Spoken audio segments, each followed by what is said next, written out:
Justin Trudeau has been re-elected for a second term as Prime Minister. You probably know this, the Liberals will form a minority government, but what's next? Let me break it down for you.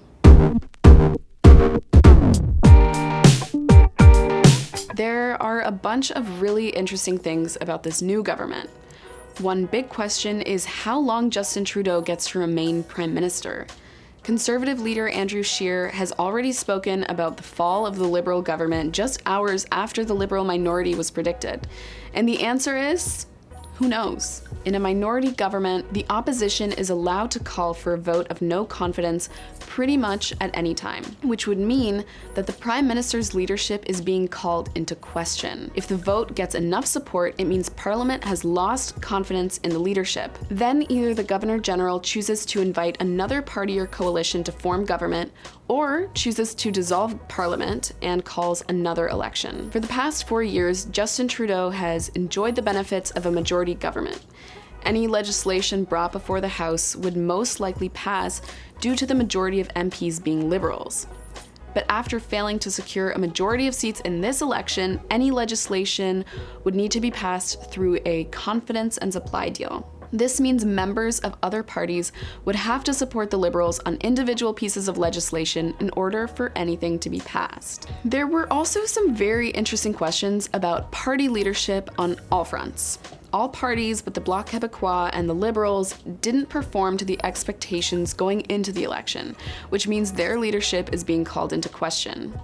Andrew Scheer has confirmed he'll continue as leader of the Conservative Party, but there have been a lot of questions about whether he'll resign, and even rumors that the party has already been looking for his replacement. The Liberal Party's victory came with a cost, and Trudeau's cabinet has undoubtedly changed as a result.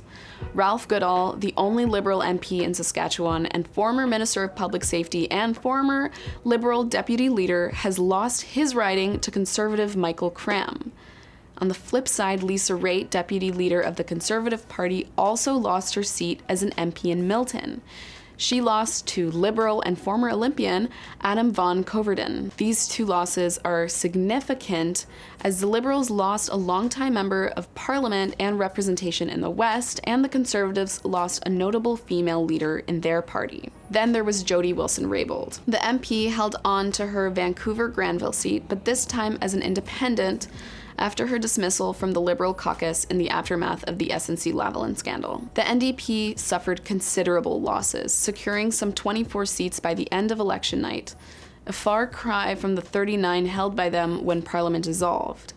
The surge in the polls in the week leading up to the election didn't translate into seats for the party, especially in Quebec, where the NDP lost 14 of their seats to the Bloc Québécois. The Bloc did significantly better than in 2015, with about triple the amount of seats in the House this time around. Quebec gave 32 of its 78 seats to the Sovereigntist Party. With the Liberal Party down 20 seats and now a minority government, it's tough to tell how much legislation they'll actually be able to pass without straying too far from their own goals and without support from other parties. In the aftermath of this election, questions still remain. What will this Liberal minority government look like? What challenges will it face? Whose leaders are on their way out? Who's going to replace them? We'll let you know as soon as we know, but for now, stay posted to Postable for more. Make sure to hit like, comment, and subscribe.